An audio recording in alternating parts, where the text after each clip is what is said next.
The flu shot does not work. The flu shot does not work. Even the CDC has come out and said that the flu shot doesn't work. And here's, by the way, here's how they manufacture the influenza virus. The influenza virus mutates. It changes. It's not the same every 6 months. It's a different bug than it used to be. So predicting what influenza virus is going to show up in the United States in 2012 based on the strains of the influenza virus that were going around in 2011 is just an unbelievable, gigantic shooting match. They can't do it. 3 studies by the Center for Disease Control between 1992 and 1995 showed that 84%, 87%, and 76% of the flu that people were getting from natural exposure was not the same influenza virus as was in the flu shots. 84% of the time, the flu shot that people got had the wrong strain of the flu in it, so there was no effective immunization, number one. Number two, it doesn't work. It's only between 9% effective, and those are extremely conservative estimates. Really, it's almost an impossible thing to determine how effective the influenza virus is, right? But here we go, straight from the horse's mouth. This is a quote direct from Dr. J. Anthony Morris, the Chief Vaccine Officer, the Chief Vaccine Control Officer at the U.S. Food and Drug Administration. Well, he used to be the Chief Vaccine Control Officer at the U.S. FDA. Here's what he said, and I quote, "There is no evidence that any influenza vaccine thus far developed is effective in preventing or mitigating any attack of influenza. The producers of these vaccines know that they are worthless, but they go on making them anyway." End quote.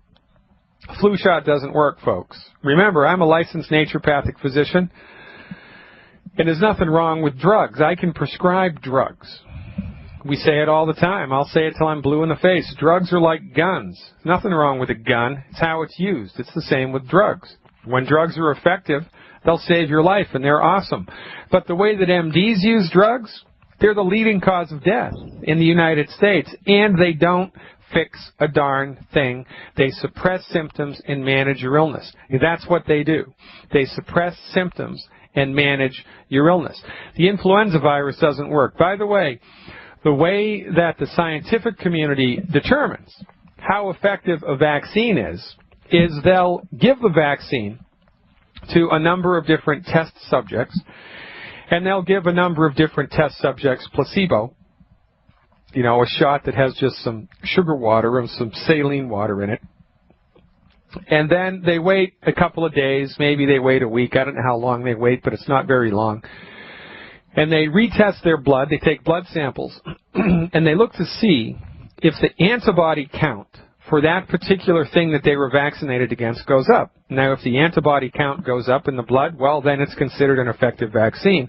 However, the antibody titer in somebody's blood is a relatively meaningless indicator of how well they're actually going to be protected from the disease in the real world in real time. It's one variable, and it's good to have elevated antibody levels. Well, maybe. Nobody's really proven that conclusively. The immune system is extremely sophisticated. Nobody's really done long-term studies to see, well, if you get vaccinated in May, what's going to happen to your immune system a year from May? Well, what's going to happen? What's going to happen 6 months from May? What happens? Is there an initial antibody response, and then if that's not met by a viral load in the external world, does then something happen? It's a very sophisticated subject. The only way that they determine whether the influenza vaccine or any other vaccine is effective is if the antibody titers go up after you're vaccinated, and that's it. That's like determining whether or not your bone density is healthy just by doing a DEXA scan. A DEXA scan is just one piece of data that physicians can use to ascertain your total overall bone health, and sometimes, unless it's really, really, really bad, it's a useless piece of data. You need to look at a number of variables, your height and your weight and your how much you smoke and the prevalence of other diseases in your body and your exercise ratio or rate and your metabolic rate and your percent body fat and a number of other variables in order to really kind of guesstimate whether you or your sister or your brother or your father or your mother are candidates for osteoporosis. But they never do this. They just do one study. Oh, just do the DEXA scan. Oh, everybody needs to get the flu shot. Well, no. You don't have to get the flu shot. The only reason that it's pushed on you is because the pharmaceutical companies that make it are in cahoots with the government. The government gives them millions of dollars a year to make the stuff because they're in bed together. It's not effective. Less than 9% of the time it's effective. Less than 9%, and that's a guesstimate. So why would the government fund a pharmaceutical industry to develop a drug that's less than 9% effective? Why on earth would they do that? Because it's a for-profit industry. That's why. They're not concerned with helping you to recover your health. They're concerned with giving their buddies money, and, you know, God only knows what else they put in the vaccines. Well, so what? The proponents of the vaccine say, you know, at least the flu shot doesn't hurt anybody. It may not help, but what the heck, it doesn't hurt anybody. Well, sorry. The occurrence of hundreds of cases of something called Guillain-Barré paralysis from flu vaccinations has resulted in over 4,000 lawsuits and over $3 billion in compensatory payouts to the people and the families of people that were paralyzed by the flu shot. So it does hurt you. It can hurt you. And God only knows what they're putting in it. God only knows what they're putting in the flu vaccine. You want to roll those dice? You want to trust the pharmaceutical companies, the same companies that made the Zyklon B gas that killed the Jews and the Gypsies and whoever else was unlucky enough to end up in a Nazi death camp? You want to trust those people with what you're going to inject into your body, and now it's mandated by the state? For goodness sake, ladies and gentlemen, snap out of it and wake up. You know, if the influenza virus was effective, then I'd be all for it. You know, if morphine is effective, I'd be all for it. Sometimes morphine is a very effective treatment. Sometimes morphine and certain prescription medicines will save your life. There's certain types of antibiotics that'll save your life. You know, heaven forbid you come down with something which does not respond to holistic medicine, which is rare, but, you know, one life saved is one good job. So we need to keep it all in perspective here.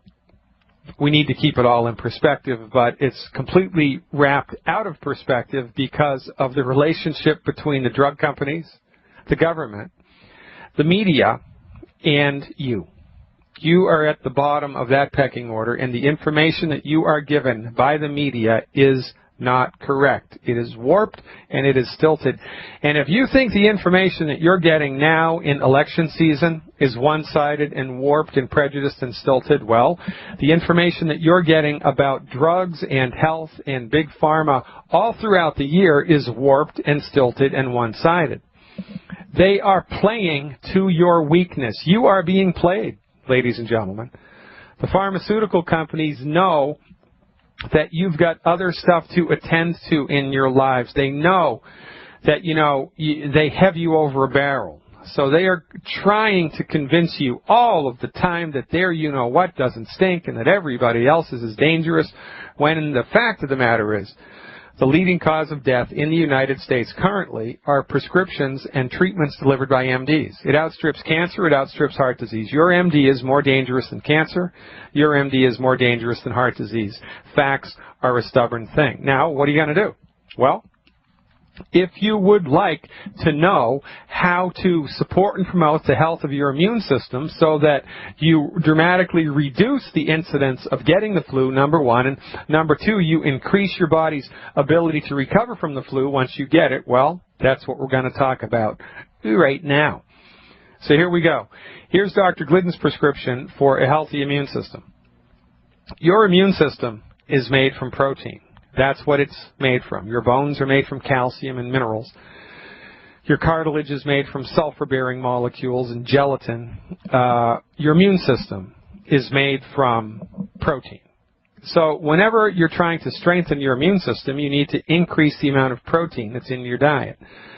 Now, the protein that all proteins are compared to is the chicken egg. So unless you're allergic to the chicken egg, during cold and flu season, you should be eating 3-4 eggs a day. And the best way to eat the egg is soft scrambled in butter, soft boiled, or poached. And if you cook them that way, put salt and butter on them when you're eating them. Yum, yum. That's real butter, full-fat butter with salt in it. And then I want you to add extra salt and throw some cayenne pepper in there, too, in order to increase the antioxidant value of the eggs that you're eating. Eggs are the protein that chicken eggs are the protein that all other proteins are compared to. So one simple and easy way to boost your immunity is just by doubling down on the amount of protein that you eat, especially eggs. Bacon and eggs. Have bacon and eggs first thing in the morning. Just make sure you don't cook your bacon up crispy. Just make sure you don't burn it. And, of course, make sure that the bacon is nitrate-free. Number one. Number two, eliminate the 10 deadly foods from your diet, because when you eat the foods that we have considered deadly for your diet, every time you swallow them, you put stress on your body. And that whittles away at your health, including your immune status, right? So when you clean up your diet and stop eating the 10 bad foods, you automatically get stronger. So eat more protein, eliminate the 10 bad foods. Next thing you have to do is provide your body with all of the raw materials that it needs in order to function with health. That's the 90 essential nutrients. Everybody needs the 90 essential nutrients. I don't care if you're in utero or if you're 100 years old. You need 90 essential nutrients appropriate for your body weight every day. It is impossible to give your body the nutritional support that it needs just from eating food. You can't do it. I don't care if you own the best organic farm in the world and only eat from your stuff. You are nutritionally deficient unless you actively supplement. Everybody must supplement. Get it? So more protein, clean up your diet, take the 90 essential nutrients appropriate for your body weight every day. That's one healthy start pack per 100 pounds of body weight per day. And on the other side of the break, I'm going to tell you 2 other things that you can do, the secret sauce, so to speak, for influenza prevention. So look, here's the deal. Have you ever noticed that it's this time of the year that the flu starts to, show up again? It's always in this time of the year. And one of the greatest locuses of or vectors for the influenza virus to get into your body is through your hands.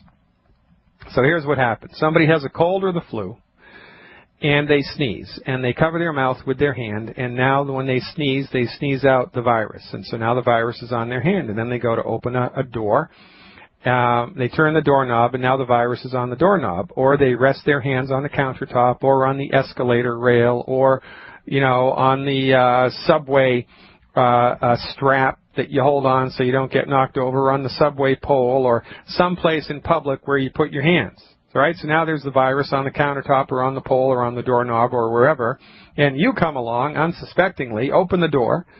Now there's the virus on your hands, or you hang on to the strap in the subway. Now there's the virus on your hands, or you hang on to the pole on the subway, and now there's the virus on your hands, or you lean on the countertop at Starbucks or wherever you are, waiting for your Mocha Choca Loca, right? And now the virus is on your hands, and then you get an itch in your eye, so you put your finger in your eye, or you pick your teeth, or you put your finger in your nose to get a little booger out of your nose, or whatever it is that you do with your fingers around your mouth or any orifice of your body, and now the virus is in your body. Boom. And that's how you get it. Most of the time, it's through the vector of virus transmission through the hands. And this is why Howie Mandel and germaphobes don't like to shake hands with people. Or, another reason is you shake hands with someone who just sneezed into their hand, right? So one of the preventives against this, of course, is to, when you sneeze, not sneeze into your hand, but rather sneeze into your crook of your elbow, right? That's one thing. But a better thing to do is to use this product called Pure Works Foam. And it's available through the Longevity Company. Longevity acquired a company a number of years ago called Pure Works. And Pure Works makes a fantastic product. It's a whole line of antibacterial stuff. They have antibacterial cleansers for your countertops. They have antibacterial soaps you can put in the shower and in the bathtub. They have antibacterial foams and antibacterial sprays. And the greatest thing about the Pure Works stuff is it's not alcohol-based. The sprays and the foams that you apply to your hands or to your skin or to your face are oil-based. So the more that you use them, the more supple your skin becomes. The more that you use alcohol-based antibacterials and disinfectants, the drier your skin gets. The drier your skin gets, the more cracks appear in your skin. The more cracks appear in your skin, the more susceptible you are to viral attacks. See how that works? Everything, virtually everything that the Longevity family provides is the best in the industry. Otherwise, they wouldn't provide it. The PureWorks foam contains a product called benzethonium chloride. Now, benzethonium chloride is a super fantastic, uber, scientific word, right? And it's what it is. It's in a category of biochemicals called quaternary ammonium compounds, and the acronym for that is QUATS, Q-A-T-S. Quaternary ammonium compounds. Again, these are just fancy schmancy scientific terms for a particular category of molecule. And the shape of this molecule, the shape of this benzethonium chloride molecule, is such that it literally dissolves bacteria. It dissolves them. And it keeps viruses from replicating. It keeps them from replicating. So it is an effective against viral infections. It is effective against bacterial infections. It is really, really great stuff. And when you apply this to your hands, when you put the PureWorks foam on your hands, it lasts for 4 or 5 hours.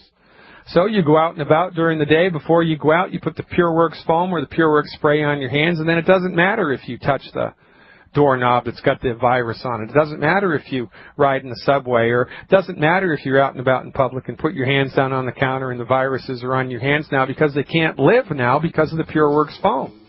And if you get a big canister of it, they sell a big canister of it with a wall mount unit, and I know parents that put this in the garage, in the door going into their house. And so when their kids come home from the petri dish of school, they put the PureWorks foam on their hands. All the kids that come into the house, everybody that comes into the house has to put the PureWorks on their hands. No flu in that household this year. So we need to be smart as we're walking down the road of life, especially when it concerns our health, right? And when it concerns things like the influenza virus, well, one of the easiest things to do is knock down the vector of transmission. So this PureWorks stuff, the quaternary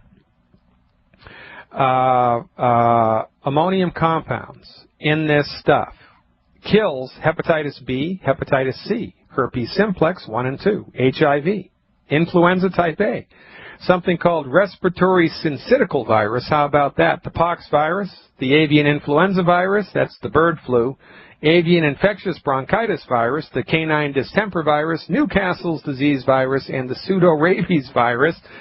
In addition, it's active against a broad spectrum of bacteria, fungi, and molds, and it doesn't hurt you. It doesn't kill the good bacteria in your body. It's not a pesticide. It's not harmful to the human body. It's awesome. So get the PureWorks foam, get the PureWorks spray, put it on your hands liberally 3, 4, 5 times a day, and have everybody that comes into your house, put the little designer bottle by the front door and just give somebody a couple of squirts when they come into your house, and life is good. And you're going to knock down the way that the influenza virus makes it into your body. That's just smart. You got to be smart, folks. And this is really, a no-brainer. Now, another thing that you can do, so let's review, right? So we're increasing our protein. We're eliminating the 10 bad foods. We're taking 1 healthy start pack per 100 pounds of body weight per day into the body. Life is good. 1 healthy start pack per 100 pounds of body weight per month, rather, all right? 1 healthy start pack per 100 pounds of body weight per month. You take those nutritional supplements into your body every day.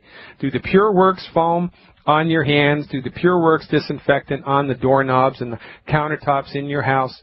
Put it on everybody's hands that comes into your house. Give it to your kids. Have them do it 3, 4 times a day while they're at school. It'll make their hands nice and soft, and life is good. It's non-alcoholic. It's really awesome stuff, and the cream on the cake is colloidal silver. Get the colloidal silver, the Longevity colloidal silver. Go to CVS or Walgreens or wherever you go. Get a little tiny spray bottle. Pour the colloidal silver into the spray bottle, And a couple times a day, open your mouth and spray the colloidal silver into the back of your throat, into your mouth. You can also put it up your nose if you can kind of calculate how to do that with a little spray bottle. Take a couple of inhalations in when you spray it and get that colloidal silver up into your nasal cavity, get it into the back of your throat. It kills stuff too, and life is good. It's all non-toxic, it's all non-harmful, nothing happens to the beneficial bacteria in your body, and this is a really smart thing to do in order to support and promote your body's ability to defend itself against the influenza virus or any other type of viral infection, quite frankly. And if you're unlucky enough to actually get it, let's say someone just sneezes right in your face and there's nothing you can do about it. Well, once you start to feel symptoms of the flu, get the Youngevity, or get some Killer Biotic. It's a proprietary combination of botanical medicines, of herbs, that support and promote and stimulate the activity of your immune system. So it's like amping up your immune system, right? It's like hitting that little NOS button on those race cars and injects the nitrous into the gasoline tank so that your car takes off like a bat out of hell. Well, when you take the Killer Biotic every day into your body, your immune system gets amped way up, and it fights and kills things much more efficiently. So on the very first signs of getting sick, start taking the Killer Biotic. Take 2-3 times a day if you're under 200 pounds. Take 3 times a day if you're over 200 pounds. It's that easy. Oh, and by the way, drinking orange juice is one of the worst things anybody can do when they're sick. Let me say that once more. Drinking orange juice is one of the worst things anybody can do when you're sick, because the amount of sugar that's in orange juice, it's fructose, I know, it's still sugar. That when you have too much sugar, well, when you have sugar in a concentrated form in your bloodstream, concentrated sugars in your bloodstream, there's a part of your immune system that goes to sleep. It's called the macrophage. And the macrophage is like the little Pac-Man in your body. And, it goes around and gobbles up bacteria and viruses. Well, when there's too much sugar, the operative word being too much sugar in your bloodstream, that little Pac-Man gets put to sleep. And so the virus or the bacteria that's you are unlucky enough to have in your bloodstream gets a little window to feed and breed when that little Pac-Man is asleep. So when you gobble down organic orange juice harvested by Trappist monks under a full moon while they're chanting, arguably some of the best food on the planet, the fructose in there is going to put the macrophages to sleep, and it's going to give your immune system a kick down the ladder instead of up the ladder, and it's not a good thing to do. So if you have a craving for sweets when you're sick, increase your intake of the Youngevity minerals, the plant-derived minerals. Have more plant-derived minerals, and the sugar cravings will go away. You'll positively affect your immune system into the bargain, and life is good. See, just a little bit of knowledge goes a long way. By the way, this is one of the reasons why chicken soup really is such a good anti-cold and anti-flu medicine, because the protein in the chicken soup is really, really easy to digest. And if you add a little rice and beans in there too, double whammy, because a dead person can digest rice. I mean, if you look at rice too sternly, it will digest. And there's protein in rice. And if you add beans to the rice and eat them in the same meal, rice and beans together in the same meal make a perfect protein. So really, if you really wanted to overdo it, put eggs, chicken, rice, and beans together in one soup. Add some curry powder or some cayenne pepper to it and salt and pepper, and eat it 3 times a day. And in between servings, put the Pure Works foam on your hands. Life is good. Bada bing, bada boom. A little bit of knowledge goes a long way, ladies and gentlemen. And, unless somebody ropes me in, I'm just going to talk all day. So I'm going to take a breather here and go to the phones. I believe that Nancy is calling in with a testimonial. Nancy, help me out here. Tell me to shut up and give me some good news. From Indiana, and I just had a couple of things to share with your listeners. I had, a couple of years ago, I tore my meniscus in my knee, and the orthopedic surgeon said I absolutely needed surgery. But I heard all kinds of horror stories about this, so I opted out of the surgery. And for the next 2 years, I had all kinds of pain. And my friend Julie comes along and she says, hey, try this stuff. And it was Youngevity. I said, all right. And I tried it, and I kid you not, within a week, it was gone. And I remember because I went to one of your lectures, and I said, and I told you about this, and I said, it's gone in a week. It must be a fluke. And you laughed at me. And it's been a year now, and I still don't have any pain. I go up and down the stairs probably 6-7 times, 3 flights a day, and I'm 65. So this is incredible stuff, and I just wanted to share that. But the most amazing story was with my brother, and he had, 3 years ago, he had a triple bypass. And he came home with a boatload of medication from the doctor. He had sugar diabetes, high blood pressure. He's a golfer, so once he got back on his feet, he was trying to go play golf, and he could do it maybe once or twice a week, and he had to wrap his wrists and also wear a back brace. Wow. And he was a diehard golfer. So we got him on the Youngevity stuff. Everything is gone. He's off of all of his medication. He plays golf 7 days a week. Yeah. And it's just, I mean, he doesn't have any pain except maybe from his wife because he plays 7 days a week. But, I mean, it's incredible stuff. People need to be knocking your door over to get this. I mean, I can't believe it. It's changed our lives. Yeah. Now, did you have the occasion to go back to that orthopedic doctor for any reason and show him the results, or has that not happened? Heck no. Yeah. Okay. All right. Good. Well, I stay away from doctors as much as I can. Smart girl. Well, you kind of had that wiring to begin with, right? Because when the doctor told you needed surgery, there's something inside of you went off and said, no, I'm not going to do that. You're lucky in that regard, Nancy. And, that kind of defiant, that little streak of defiance that you have, if you want to call it that, or maybe it's just common sense that you had, most people don't have. I mean, most people, when somebody puts on a white coat, straps a stethoscope around their neck, most people, when the doctor tells them to do something, they're going to do it without question. For goodness sake, doctors could tell people to jump off the roof of the hospital, and they would do it. Doctors could tell people, all right, maybe that's an exaggeration. Doctors could tell people to take rat poison, and they'd do it. That's what Coumadin is. That's what warfarin is. Doctors could tell people to take horse hormones, and they would do it. That's what Premarin is. Premarin was the largest selling medicine in this country for 25 years. It's made from horse hormones. It gave hundreds of thousands of women cancer, and it was prescribed for a non-medical condition. Doctors can tell people to do just about anything, and the people will do it because we have become culturally conditioned to believe in whatever the doctor has to say. So something about you knew that there must be a different and a better way. And, life is a funny thing, right? This is a peculiar thing because when you go about your business in the correct way, when you listen to your inner promptings, and when you are your own man or your own woman, and you take your life into your own hands, things start to happen to you that would not have happened before. So, you say no to your doctor because it felt authentically important for you to say no to your doctor, and then a little while later, somebody shows up in your life and tells you about Youngevity.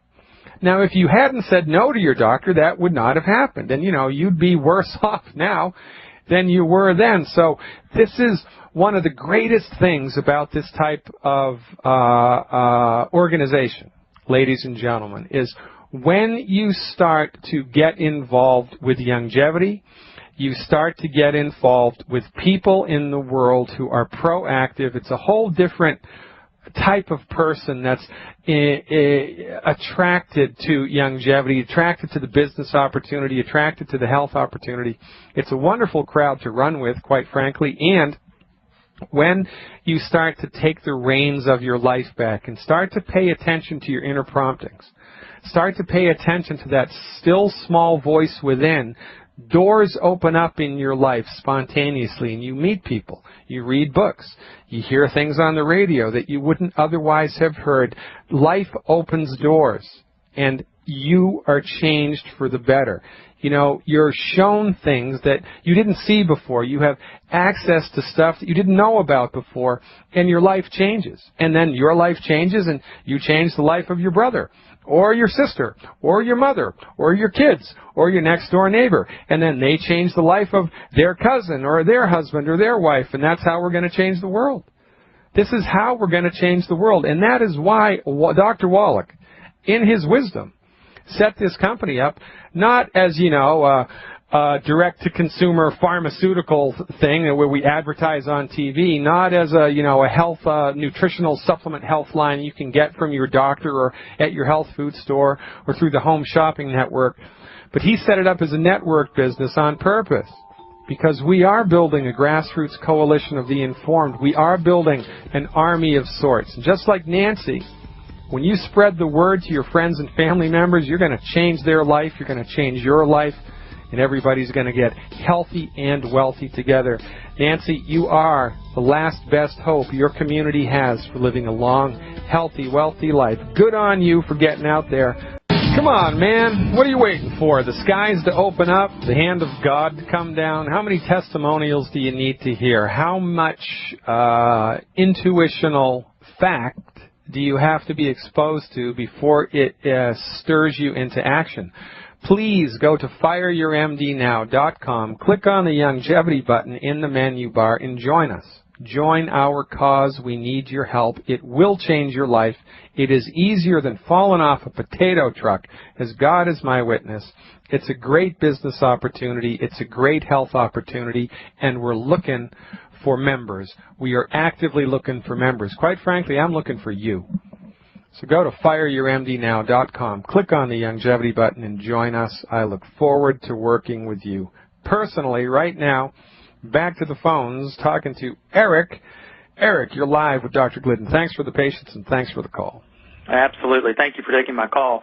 Hey, I just want to let you know we're on the longevity also, but just recently, I'm 49 years old, very good health, but just came down with Enterococcus faecalis in my prostate. Ooh. Now the doctor's got me on antibiotics for the next 6 weeks. We've already been getting off the bad food list anyway, so what do I do now? I'm glad to hear that you said that there are some antibiotics that we know that we need to be on. Yeah. So that's where I am right today. So. All right. Well, first things first, man. So how was this diagnosed? It was diagnosed through a urine sample, and so were you having symptoms? It was a 48-hour culture that we got diagnosed with that. Were you having symptoms? Were you having trouble, or was just this part of a routine physical? No, I was having trouble with the prostate anyway, and then when I actually had a kidney stone that had to get removed. Yeah. It was a 6 millimeter kidney stone, and when they went up and pulled that out, it just blew the prostate out with all this bacteria. So it put me in the hospital. The bacterial infection was a result of the procedure to get rid of the kidney stone. We don't know that. It is unknown. All I know, I've got this bacteria. I want to get rid of it. And all right, I get that, and I'll tell you how to do that. But look, man, we got to keep it all in perspective, right? Because you don't just get nasty infections of the prostate for no reason. And like this fella said, if it looks like a duck, quacks like a duck, flies like a duck, it's probably a duck. So if you got an infection shortly after a medical procedure and the part of the body that is infected was part of the medical procedure, then it was probably the medical procedure that gave you the infection, which, by the way, is very different from a treatment point of view and even just from a reality-based point of view than a spontaneously occurring infection, right? I mean, that makes sense, right? Because if you just get a spontaneous infection in the prostate, man, your immune system is like down for the count. But if it's secondary to some medical procedure, well, that makes sense to me, especially for someone in your age bracket and your relative state of health. So, you know, I'm blaming the MDs whenever I can. I'm going out on a limb here and blaming the MDs again. But let's get to the root cause of it and let's fix it. So what do? You take the antibiotics for the extended period of time. You don't take the antibiotics for one more day than they tell you to take the antibiotics for. If they tell you to take the antibiotics for 14 days, you take it for 14 days. And you make sure you take the dose that they prescribe, because antibiotics usually, if it's a smart doctor who is on top of their game, are prescribed according to your body weight. So take the recommended dosage of the antibiotics for 14 days. While you're taking the antibiotics, do 1 Healthy Start Pack per 100 pounds of body weight per month, and to that add the Prost FX. Get 2 bottles of Prost FX. 2 bottles of Prost FX. Take 2 capsules twice a day of the Prost FX while you're doing the antibiotic regimen. And get 2 bottles of the Ultimate Flora FX, the Ultimate Flora FX, and keep them in the fridge. And when you're done with the antibiotic, starting the night of the last dose of the antibiotic, you take 3 of the Flora FX every night before bed. 3 of the Flora FX every night before bed until they're gone. And that'll take 20 days, all right? The Flora FX puts back into your body the good bacteria that the antibiotics kills, because the antibiotics are non-selective. They're going to kill the good bacteria, they're going to kill the bad bacteria. And another thing that you need to do is 9 selenium a day. 9 selenium a day. Your prostate loves selenium, your immune system loves selenium. And as a last thing, if you do the yoga exercise, the locust, L-O-C-U-S-T, the yoga exercise, the locust, twice a day, it increases the blood flow to the prostate, which increases the effectiveness of any of these treatments. Life is good. Call me back in 4 weeks for the report. Ladies and gentlemen, fireyourmdnow.com. I'll see you tomorrow.